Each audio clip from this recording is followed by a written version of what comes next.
మనకు మాట్లాడదాం. ప్రస్తుతం రాజమండ్రిలో కూడా అదే స్థాయిలో నిబంధన ప్రక్రియ కొనసాగుతుంది. ప్రస్తుతం మా కరెస్పాండెంట్ శ్రీరామూర్తి సిద్ధంగా ఉన్నారు. శ్రీరామూర్తి, ప్రస్తుతం రాజమండ్రిలో ఏ విధంగా కొనసాగుతోంది నిమజ్జన ప్రక్రియ? ప్రస్తుతం ఎన్ని విగ్రహాలు నిమజ్జనాలకి రెడీగా ఉన్నాయి? ఏం చెప్తున్నారు? అక్కడ ఏర్పాటుకు సంబంధించి అధికారులు ఏమంటున్నారు? భక్తులు ఏం చెప్తున్నారు? ఘనంగా తోడుకుని వస్తున్న పరిస్థితి ఉంది. ఇక్కడ గోదావరి తీరంలో ఇసుక రేవులో ఇక్కడ పంటి మీద ఈ క్రేన్ తోటి పంటి మీద విగ్రహాలు పెట్టి ఇక్కడ నిమజ్జన కార్యక్రమాన్ని అధికార యంత్రాంగం చేస్తుంది. మొత్తం చూసినట్లయితే ఉదయం నుంచి కూడా ఈ నిమజ్జనోత్సవం మళ్ళీ జరుగుతోంది. ఇప్పుడు చాలా పెద్ద ఎత్తున విగ్రహాలు ఇక్కడికి తరలి వస్తున్న పరిస్థితి ఉంది. ఇప్పుడు ఇక్కడే రాజమండ్రి సిటీ ఎమ్మెల్యే ఆదిరెడ్డి శ్రీనివాస్ కూడా వచ్చి ఇక్కడ ఏ విధంగా నిమజ్జనోత్సవం జరుగుతుందో ఇక్కడ పర్యవేక్షణ చేస్తున్న పరిస్థితి ఉంది. ఈ నేపథ్యంలో చూసినట్లయితే ఈ రోజు రాత్రి వరకు కూడా ఈ నిమజ్జనోత్సవాలు కొనసాగనున్నాయి. అయితే మొన్న చూసినట్లయితే గురువారం కూడా ఇక్కడ పెద్ద సంఖ్యలో నిమజ్జనోత్సవాలు జరిగిన పరిస్థితి ఉంది.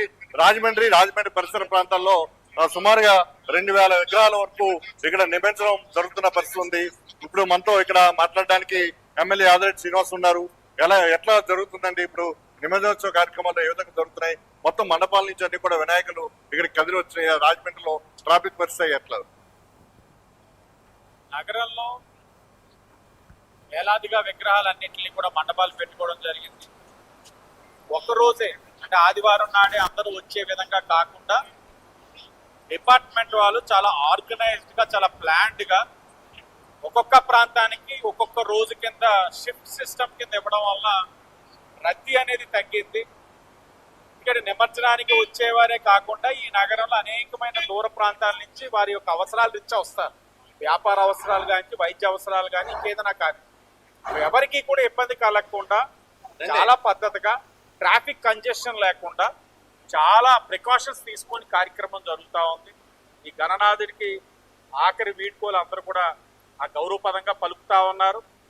కూటమి ప్రభుత్వం ముందు నుంచి ఒకటే చెప్తా ఉంది, మండపాలు మొదలుకొని దసరా ఉత్సవాల వరకు మండపాలన్నింటికి కూడా ఉచితంగా విద్యుత్ ఇవ్వడంతో పాటు మేము అందరి యొక్క మనోభావాల్ని గౌరవిస్తాము.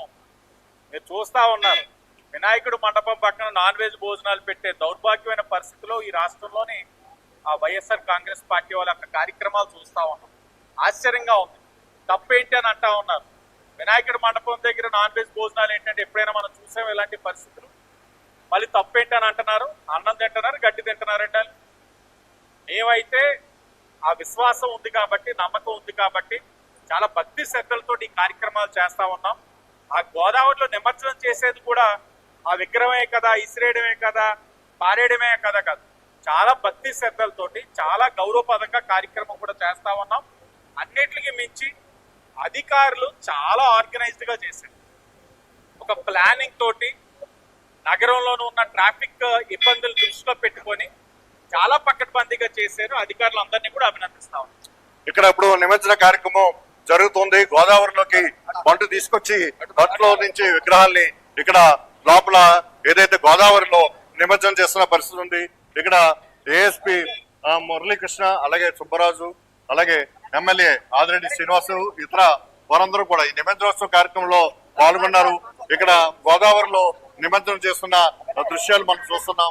ఇక్కడ పెద్ద ఎత్తున విగ్రహాల్ని పంటి మీద లోపలికి తీసుకొచ్చి గోదావరిలో నిమజ్జనం చేస్తున్నారు. ఇక్కడ చూసినట్లయితే మొత్తం రాజమండ్రి నగర పరిసర ప్రాంతాల నుంచి దాదాపుగా 2000 విగ్రహాలకు పైగా ఇక్కడికి తరలి వస్తున్నాయి. గత 2 రోజులుగా కూడా నిమజ్జనోత్సవ కార్యక్రమాలకి ఇక్కడ భారీగా ఏర్పాట్లు చేశారు. ఇక్కడ ఎలాంటి అవాంఛనీయ సంఘటనలు తలెత్తకుండా ఒక లాంచ్ మీద, పంటి మీద ఈ కార్యక్రమం నిమజ్జనోత్సవ కార్యక్రమానికి చాలా పకడ్బందీ ఏర్పాట్లు చేశారు. దాదాపుగా చూసినట్లయితే ట్రాఫిక్ కి ఎలాంటి ఇబ్బంది లేకుండా రాజమండ్రి నగరంలో కొన్ని రూట్లను కూడా ఇక్కడ డివైడ్ చేశారు. ఏ రూట్లలో ఏ వినాయకుడు రావాలి, ఏ వీధిలో రావాలి అనేది కూడా డిసైడ్ చేసి ఇక్కడ పోలీస్ యంత్రాంగం మొత్తం అంతా కూడా ఇక్కడ మున్సిపల్ కార్పొరేషన్, పోలీసు, అలాగే ఇరిగేషన్, రెవెన్యూ మొత్తం అధికారులందరూ కూడా కలిసి ఇక్కడ ఈ నిమజ్జనోత్సవానికి పకడ్బందీ ఏర్పాట్లు చేశారు. ఇక్కడ మనం చూస్తున్నాం, ఇంకా కొన్ని ప్రాంతాల్లో విగ్రహాలు, భారీ విగ్రహాలు ఉన్నాయి, అవి కూడా తరలి రావాల్సి ఉంది. అలాగే చూసినట్లయితే ఇక్కడ రేపు పుష్కర్ ఘాట్ లో కూడా ఇక్కడ గణేష్ ఉత్సవ కమిటీ కూడా నిమజ్జనోత్సవం పెద్ద ఎత్తున చేయబోతున్నారు. ఇలా చూసినట్లయితే కొవ్వూరు గోస్పాద క్షేత్రం దగ్గర కూడా ఇక్కడ నిమజ్జనోత్సవ కార్యక్రమం అక్కడ కూడా జరుగుతుంది. మొత్తం ఎవరో కూడా గోదావరి పరివాహక ప్రాంతం అంతా కూడా వరదతో పోటెత్తి ఉండడం వల్ల ఎక్కడ ఎలాంటి అవాంఛనీయ సంఘటనలు తలెత్తకుండా భక్తులందరినీ కూడా గోదావరి గొట్టుని నిలిపి ఇక్కడ బ్యారికేడ్లు కూడా ఏర్పాటు చేసి ఆ బ్యారికేడ్లు దాటి యువతలకు రాకుండా కేవలం ఎవరైతే నిర్వాహకులు ఉన్నారో వారే ఇక్కడ వచ్చి విగ్రహాన్ని అప్పగించినట్లయితే ఇక్కడ అధికార యంత్రాంగం అంతా కలిపి పంటి మీద వాటిని క్రేన్ ద్వారా ఎక్కించిన తర్వాత గోదావరి మధ్యలోకి తీసుకెళ్లి ఇక్కడ ఒక భక్తి శ్రద్ధలతోటి ఈ నిమజ్జనోత్సవ కార్యక్రమం కొనసాగుతూ ఉంది.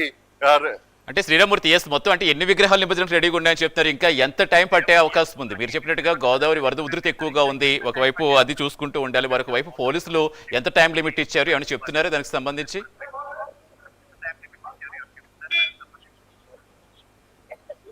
చూసినట్లయితే ఇంకా చాలా విగ్రహాలు ఇక్కడ రావాల్సి ఉన్నాయి. ఇప్పటి వరకు కూడా అంటే మన గురువారం నాడు మంచి రోజు అని చెప్పేసి దాదాపుగా 250 విగ్రహాల వరకు ఇక్కడ నిమజ్జనం జరిగినాయి. ఈ రోజు ఉదయం నుంచి చూసినట్లయితే ఇప్పటికి 250 నుంచి 300 వరకు విగ్రహాలు ఇక్కడ నిమజ్జనోత్సవం జరిగిన పరిస్థితి ఉంది. అలాగే ఈ రోజు రాత్రి అంతా కూడా విగ్రహాలు ఇక్కడికి రాబోతున్నాయి. ఈ నేపథ్యంలో చూసినట్లయితే ఇక్కడ మరొక అంటే మొత్తం రాజమండ్రి పరిసర ప్రాంతాల్లో 200 భారీ విగ్రహాలు ఉన్నట్టుగా ముందుగానే పోలీస్ యంత్రాంగం గుర్తించింది. స్టేషన్ల వారీగా ఎక్కడ ఇబ్బంది లేకుండా మొత్తం బందోబస్తు కూడా ఏర్పాటు చేశారు. ఈ నేపథ్యంలో ఇక్కడ మొత్తం ఎక్కడి నుంచి ఏ మండపం నుంచి ఏ టైంలో ఇక్కడ విగ్రహం బయలుదేరాలని కూడా ఒక రూట్ మ్యాప్ కూడా నిర్ణయించారు. ఈ నేపథ్యంలో అన్ని కూడా ఒక క్రమ పద్ధతి ఒక సిస్టమ్ ప్రకారం ఇక్కడికి విగ్రహాలు తరలి వస్తున్న పరిస్థితి ఉంది. ఈ నేపథ్యంలో ఇంకా ఎన్ని విగ్రహాలు నిమజ్జనం కావాల్సి ఉంది, ఎట్లా ఇది జరుగుతుంది అనేది ఇక్కడ ఏఎస్పీ మురళీకృష్ణ ఉన్నారు, అడిగి తెలుసుకుందాం. చెప్పండి, ఇంకా ఎన్ని విగ్రహాలు ఇక్కడికి వస్తాయి? ఈ రోజంతా కూడా ఈ కార్యక్రమం కొనసాగే అవకాశం ఉందా? చెప్పండి. అందరికీ నమస్కారం. నిమజ్జనాల కార్యక్రమాన్ని ప్రజలందరూ ఆస్వాదిస్తున్నారు. 4వ తారీఖు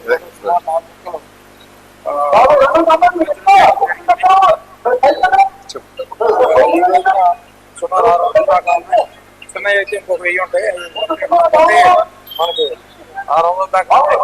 కాబట్టి ఇవన్నీ కూడా డీపీ గారు మన ఇచ్చినటువంటి ఇన్స్ట్రక్షన్ మేరకు ఎస్పీ గారు నరసింహేశ్వర్ గారు ఇక్కడ బంగాళాలను ఏర్పాటు చేయించారు.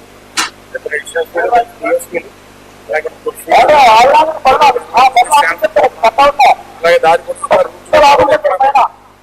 బ్లాక్ చేయకోకుండా కోటుకల్ బస్ స్టాండ్ కానీ రైల్వే స్టేషన్ కానీ మెయిన్ బస్ స్టాండ్ ట్రాఫిక్ అన్ని ఏర్పాటు అన్ని కూడా సెట్ చేయడం జరిగింది. ఎక్కడ